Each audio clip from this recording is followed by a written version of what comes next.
Hola, mi nombre es Génesis Pérez y el día de hoy les voy a estar haciendo un análisis de la página 28 a la 48 del libro El derecho como argumentación de Manuel Atienza.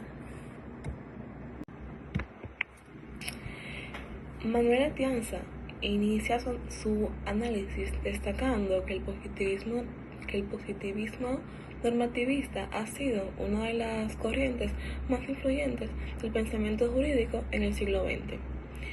Figuras como Hans Kelsen y Herbert Hart representan esta visión que entiende el derecho como un sistema lógico de normas cuya validez no depende de lo que entienda la moral. Para Kelsen, la norma jurídica es válida si está respaldada por otra que es superior, culminando en una norma fundamental hipotética.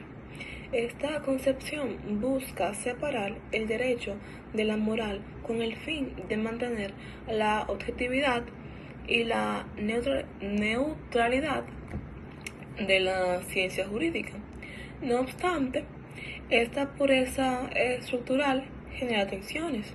El derecho, cuando se desliga de los valores, puede tornarse insensible a la justicia. Aunque Kelsen construye una teoría sólida, ya que desde lo lógico su propuesta resulta insuficiente para contextos en los que el derecho debe responder a los conflictos éticos de la vida cotidiana. Herbert Hart, aunque mantiene el enfoque normativista, reconoce la dimensión social del derecho al proponer la regla de reconocimiento. Esta regla permite identificar qué normas son válidas dentro de un sistema jurídico según prácticas sociales aceptadas. Hart introduce una mirada más flexible y conectada con la realidad, pero aún limitada en términos de justificación argumentativa. Por su parte, otro personaje que también menciona Atienza es Norberto Bobbio, quien suaviza la rigidez del positivismo al admitir la influencia de los valores y principios dentro del discurso jurídico. Su perspectiva aportó una apertura necesaria, ya que entiende que la legitimidad del derecho no puede depender solo de su estructura formal, sino también de su capacidad para dar respuesta racional a demandas sociales y morales.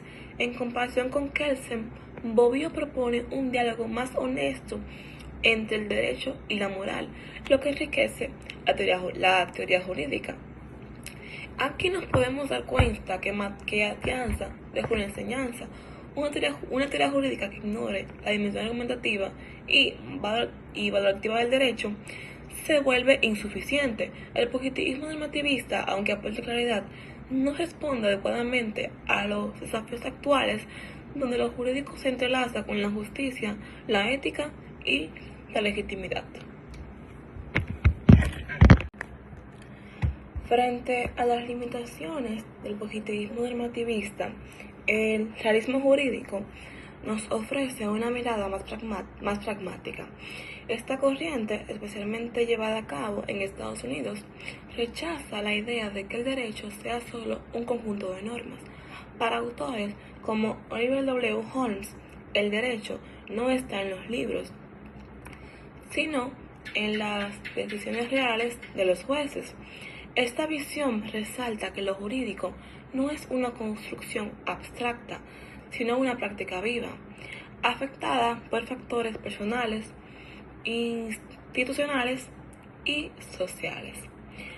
Atienza nos menciona a Jerome Frank, quien profundiza esta crítica al mostrar cómo las decisiones jurídicas pueden depender de los factores psicológicos, incluso inconscientes. Aunque su postura no pueda parecer extrema, la misma visibiliza una realidad que nos incomoda, y es que el derecho no es ajeno a la subjetividad. Esta afirmación no se debe entender como un abandono del derecho, sino como una advertencia sobre la necesidad que existe de control racional mediante la argumentación. Carl Lewendy, desde una postura más metodológica, distingue entre el derecho de los libros y el derecho de acción. Su propuesta no solo denuncia las diferencias entre norma y aplicación, sino que nos invita a estudiar el derecho tal y como se practica. Esta perspectiva resulta útil para construir una teoría jurídica más realista y comprometida con los resultados sociales de la práctica judicial. Alf Ross, un representante del realismo escandinavo, da un paso más al entender el derecho como una técnica social orientada a producir efectos. Aunque reconoce el papel de los valores, los considera en parte emocionales, lo que limita su potencial como fundamentos racionales.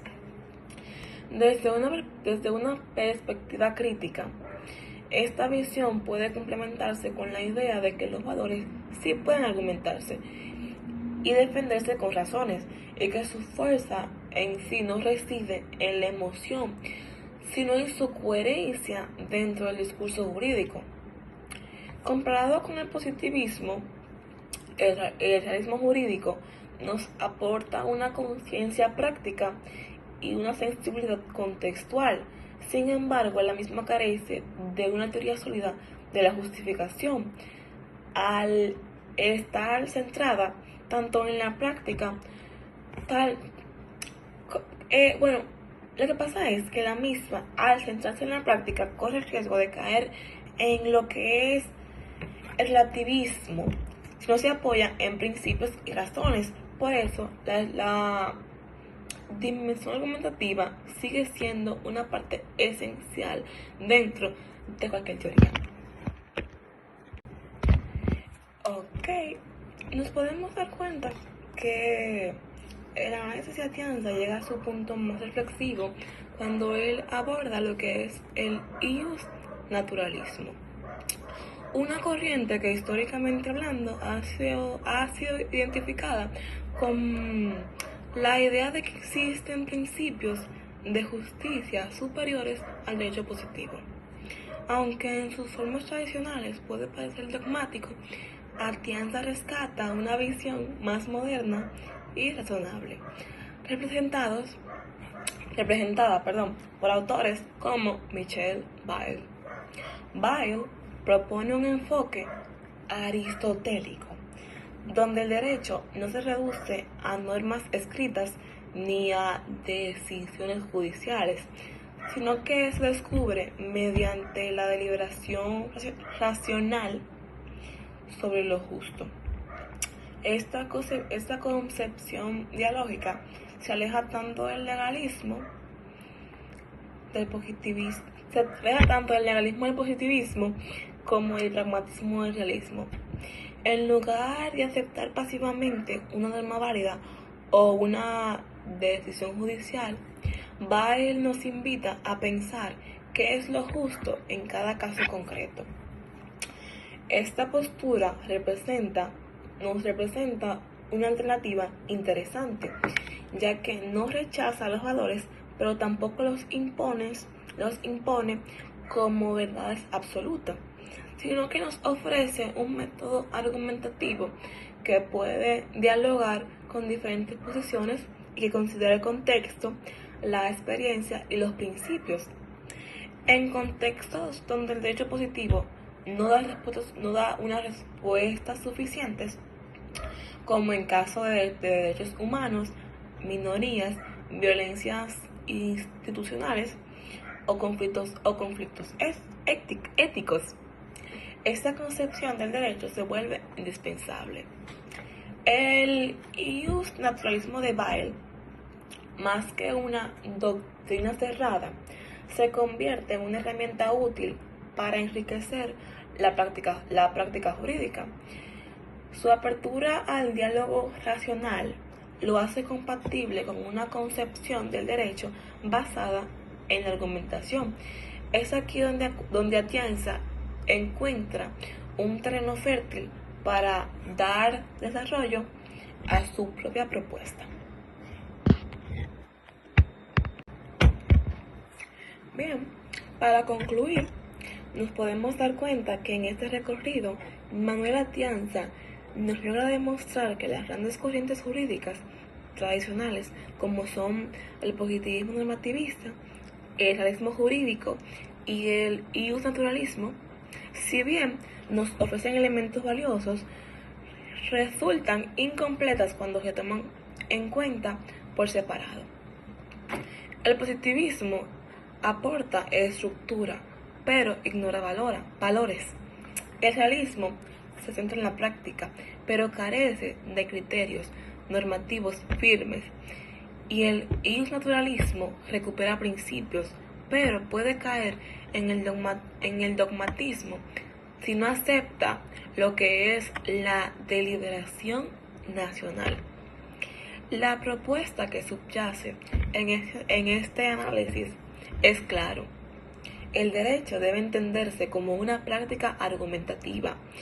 Su legitimidad no proviene solo de su validez formal, ni de su eficacia práctica, sino de su capacidad para ser discutido, razonado y aceptado dentro de una comunidad democrática. Esta visión no solo exige conocimiento teórico, sino también sensibilidad ética y habilidad para el diálogo. Pero eso es solo lo que yo pienso. Ahora, ¿qué piensas tú?